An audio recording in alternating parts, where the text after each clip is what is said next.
Seorang janda miskin di Aceh Timur ditemukan tidak bernyawa setelah menghilang 1 malam. Saat ditemukan kondisi leher korban dalam keadaan tergorok.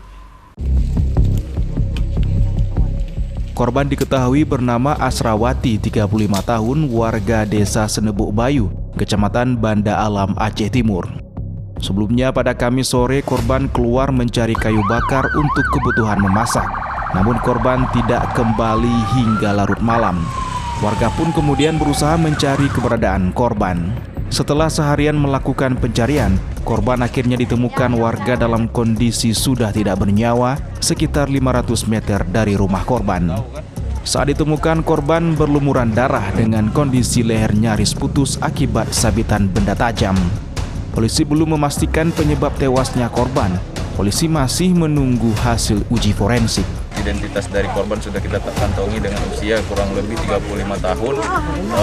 Untuk penyebabnya kita masih lakukan penyelidikan, dan juga untuk jenazah pun sudah kita bawa. Mungkin dalam hasil perjalanan kita menunggu hasil daripada identifikasi forensik dengan dokter forensik nanti mungkin akan lebih jelas lagi, dan kita akan lakukan penyelidikan sampai dengan terang daripada penemuan jenazah wanita ini. Korban meninggalkan 5 orang anak, yang paling bungsu masih menyusui atau berumur 1,5 tahun. Dari Kabupaten Aceh Timur, Ismail Abda, iNews melaporkan.